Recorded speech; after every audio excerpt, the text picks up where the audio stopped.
Democracy क्या क्या हमें इसमें पढ़ना क्या क्या है, पहले हमें ये पता होना चाहिए। किसी भी चैप्टर में अगर हमें ये पता हो कि हमें पढ़ना क्या क्या है तो उसको पढ़ने में आसानी रहती है।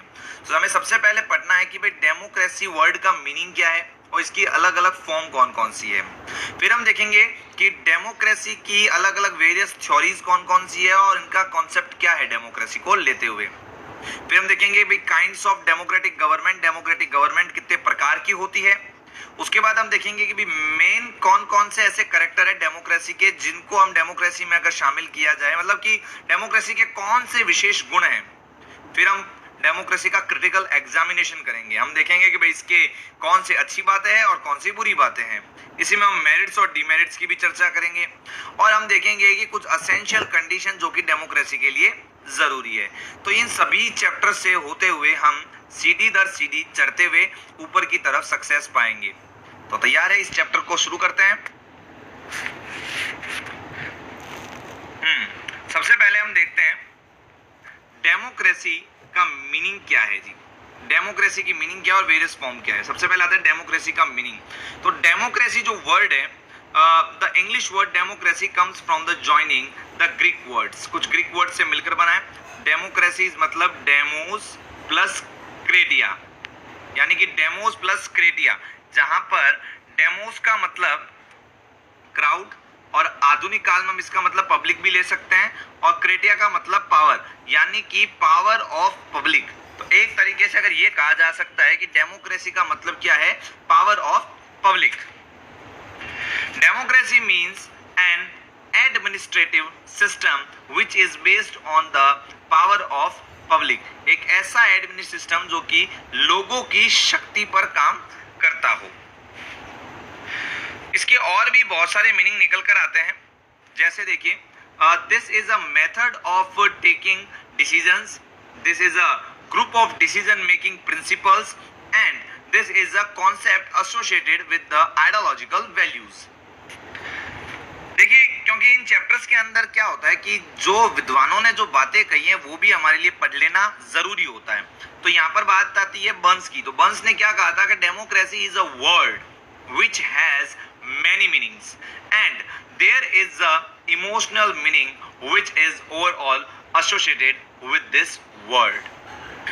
यहाँ पे अब हम मतलब ये कह रहे थे कि भाई डेमोक्रेसी जो है ना वो उससे लोगों को जोड़ा जा सकता है। सीधी सी बात है भाई, जनता की जब बात होगी तो जनता उससे जुड़ेगी।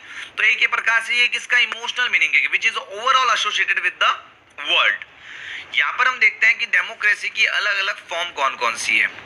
तो यहाँ पर देखें political democracy, social democracy, economic democracy और एथिकल डेमोक्रेसी, इन सभी के बारे में हम यहाँ पर पढ़ेंगे। सबसे पहले पढ़ते हैं पॉलिटिकल डेमोक्रेसी। पॉलिटिकल डेमोक्रेसी क्या है? In the past political democracy has known as a individualized democracy but in a modern time it is a non-liberalist democracy। Start में ये माना जाता था कि भाई पॉलिटिकल डेमोक्रेसी क्या है कि कोई नेता आता है, वो चुनाव लड़ता है, वो शासन चलाता है, तो एक प्रकार से इंडिविजुअल डेमोक्रेसी है। बट ऐसा नहीं है, धीरे धीरे इसको माना गया कि ये लिबरलिस्ट डेमोक्रेसी है। अब यहाँ पर हमें समझना होगा कि लिबरल वर्ड का मतलब क्या होता है। आपने सुना होगा कि जैसे अर्थशास्त्र में कि हमारी सरकार ने लिबरलिज्म को अपनाया था। तो लिबरलिज्म का मतलब हिंदी में होता है उदारवाद। उदारवाद में एक वर्ड आता है उदार। तो उदार का मतलब क्या होता है? जो दिल खोल देता है, सब कुछ चीजें खोल कर बात की जाती है, जहां पर कुछ भी छिपा हुआ नहीं है, वो उदार है। हम यहाँ पर एक तरीके से इसको उदार वर्ड को देख सकते हैं, a political orientation that favour progress और रिफॉर्म, एक ऐसा पॉलिटिकल ओरिएंटेशन जो प्रोग्रेस और रिफॉर्म पर काम करता हो, वही क्या कहलाता है? लिबरलिज्म कहलाता है। पॉलिटिकल डेमोक्रेसी को हम दो भागों में यहाँ पर देखते हैं। पॉलिटिकल डेमोक्रेसी को दो भागों में कौन कौन से? एक तो डेमोक्रेटिक स्टेट और दूसरी डेमोक्रेटिक गवर्नमेंट। सीधी सीधी अगर मीनिंग बात करें तो डेमोक्रेटिक स्टेट एक थ्योरी के रूप में हम देखते हैं और उसी का प्रैक्टिकल फॉर्म जो है वो डेमोक्रेटिक गवर्नमेंट है। डेमोक्रेटिक स्टेट, डेमोक्रेटिक स्टेट सबसे पहले देखते हैं कि डेमोक्रेटिक स्टेट का क्या तात्पर्य है। It believes that the people have the forming the government, controlling it and the full and final authority to throw it out of power, मतलब एक जगह ये मान लिया जाता है कि भाई सरकार को गाड़ने का, सरकार को उखाड़ने का पूरा पूरा अधिकार किसको है? जनता को ही है, जनता ही सर्वोपरि होगी। और ये एक प्रकार से इसका थ्योरिकल रूप है, इसका थ्योरिकल एस्पेक्ट है। इसी का प्रैक्टिकल एस्पेक्ट जो है इसी को हम क्या कहेंगे? यहाँ पर डेमोक्रेटिक गवर्नमेंट के रूप में करते हैं कि प्रैक्टिकल फॉर्म, सीधा सीधा लिखा है, practical form of the theoretical aspect of concept of democratic state itself. तो यहाँ पर अब हम और इसको विभाजित कर सकते हैं। कैसे? हम पॉलिटिकल डेमोक्रेसी के दो फॉर्म देखते हैं, एक तो डायरेक्ट और प्योर डेमोक्रेसी, और एक इनडायरेक्ट और रिप्रेजेंटेटिव डेमोक्रेसी। ये क्या है? डायरेक्ट डेमोक्रेसी ये है कि भाई जनता ही कानून बनाए, जनता ही उनको लागू करे।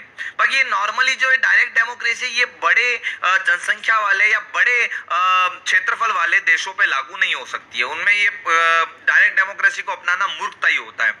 तो एक तरीके से अपने क्या अपना रखी है? रिप्रेजेंटेटिव डेमोक्रेसी को अपना रखी है। अब इसके भी भैया दो रूप है, एक तो है पार्लियामेंट्री सिस्टम और एक है प्रेसिडेंशियल सिस्टम। पार्लियामेंट सिस्टम जो कि भारत और के अंदर चलता है, जहां पर 2 पार्लियामेंट है, और प्रेसिडेंशियल सिस्टम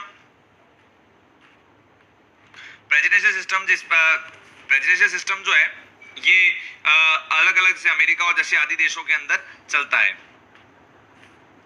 यहां पर हम देखते हैं basic characteristics of the political democracy. Political democracy क्यों अच्छी है उसको समझना हमें यहां पर होगा। सबसे पहली बात हमारे लिए आती है कि political democracy believes in a liberal constitutional system. ये लिबरल कॉन्स्टिट्यूशनल सिस्टम पर क्या करती है? विश्वास करती है। दूसरी बात आती है, it expect that the sovereignty lies in the hands of the public, मतलब कि जनता ही सब प्रभु है, जनता ही हमारी सब कुछ है। ये जो है ये पॉलिटिकल डेमोक्रेसी बात मानती है। ठीक है, आगे बात आती है भाई थ्योरिकल एस्पेक्ट के अंदर हम देखते हैं डेमोक्रेटिक स्टेट को। थ्योरिकल एस्पेक्ट के अंदर हम डेमोक्रेटिक स्टेट को देखेंगे और प्रैक्टिकल एस्पेक्ट में हम डेमोक्रेटिक गवर्नमेंट को देखेंगे। Political democracy is not achievable in itself, rather it is a source of attending democratic achievement and values। भाई पॉलिटिकल डेमोक्रेसी कोई साधन नहीं है कि हमने पॉलिटिकल डेमोक्रेसी को अपना लिया तो भाई सब कुछ ठीक हो गया, ऐसा नहीं है। आपको इसके साथ साथ ये एक प्रकार से कह सकते हैं कि ये एक सोर्स है, लिखा है ना यहाँ पे, source of attending democratic achievement. Democratic achievement को प्राप्त करने का, डेमोक्रेटिक वैल्यूज को प्राप्त करने का एक सोर्स है। ठीक है, ये अच्छे से आपको चीज समझ में आ रही है। तो हमने फॉर्म पढ़ रहे थे, हम सबसे पहले हमने पढ़ा है पॉलिटिकल डेमोक्रेसी। अब अगला टॉपिक आएगा अपने सोशल डेमोक्रेसी। तो चलिए सोशल डेमोक्रेसी की तरफ चलते हैं। Social democracy the system of executive exclusive right regarding religion, caste, creed, language, gender, wealth etcetera should be abolished. मतलब एक ऐसी डेमोक्रेसी जहां पर किसी भी व्यक्ति के साथ उसके धर्म के आधार पर, उसकी कास्ट के आधार पर, उसकी नस्ल के आधार पर, उसकी भाषा के आधार पर, उसके लिंग के आधार पर भेद न किया जाए। And all the individual should be provided with the equal opportunities to develop। सभी को विकास करने का, सभी को डेवलपमेंट प्राप्त करने का बराबर अधिकार हो, यानी सब इंसान एक समान। ये वाली जो बात है ये हम समझते हैं कहां पर? सोशल डेमोक्रेसी के अंदर। चलिए एक और कोटेशन आ चुका है, तो दूसरे कोटेशन को यहां पर देख लेते हैं ध्यान से। क्या है कोटेशन? है a democratic society is one in which there is a dominance of equality of thoughts and in which the principle of equality is prevalent। यानी यहाँ पे हार्नेशा का गलत एक कथन आया है यहाँ पे। ये क्या कहती है हार्नेशा? ये कहते हैं democratic society is one in which there dominance of equality of thoughts and in which the principle of the equality prevalent. मतलब सब चीजों के ऊपर जो है समानता सबसे सर्वोपरि है। अब अगली अपने डेमोक्रेसी की फॉर्म आती है जिसका नाम है इकोनॉमिक डेमोक्रेसी। अब इकोनॉमिक डेमोक्रेसी का मतलब क्या है? A type of democracy in the form of economy is known as economic democracy.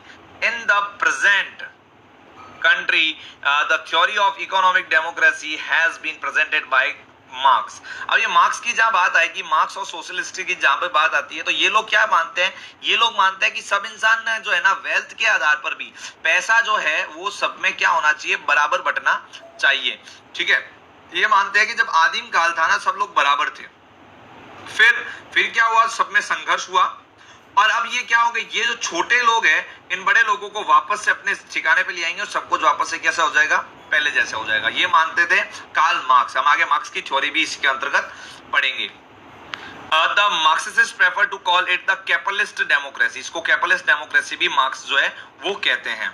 यहां पर बात करते हैं अब एथिकल डेमोक्रेसी। एथिकल डेमोक्रेसी, ऐसी democracy, the some scholars have the accept democracy as an ethical and intellectual form of living. This moral viewpoint in context of democracy is itself known as ethical democracy. एक ऐसी democracy, एक ऐसा democracy जिसके अंतर्गत क्या होता है जी, अच्छी अच्छी बातों को लेकर काम किया जाता है। मतलब कि यहाँ पे हम देखते हैं फ्रेंच रिवॉल्यूशन, भाई सब लोग साथ क्यों आएंगे, सब लोग साथ आएंगे जब सब लोगों की बात होगी। तो यहाँ पर फ्रेंच रिवॉल्यूशन में 1789 में स्लोगन दिया गया था फ्रीडम का, इक्वलिटी का और ब्रदरहुड का, भाईचारा, समानता और स्वतंत्रता, इनकी बात की गई थी। तो इस सभी को हम क्या बोलते हैं, एथिकल डेमोक्रेसी के। ऐसी डेमोक्रेसी जो एथिक्स पर काम करती है, उस डेमोक्रेसी को हम एथिकल डेमोक्रेसी कहते हैं। तो मैं आशा करता हूं आपको समझ में आया होगा। अभी तक इसके दूसरे पॉइंट पर हम पहुंचे नहीं है। दूसरे पॉइंट आएगा वेरियस थ्योरीज और कंसेप्ट ऑफ द डेमोक्रेसी। वहां हम डेमोक्रेसी के अलग अलग कंसेप्ट को आगे समझेंगे, अलग अलग थ्योरीज को हम देखेंगे।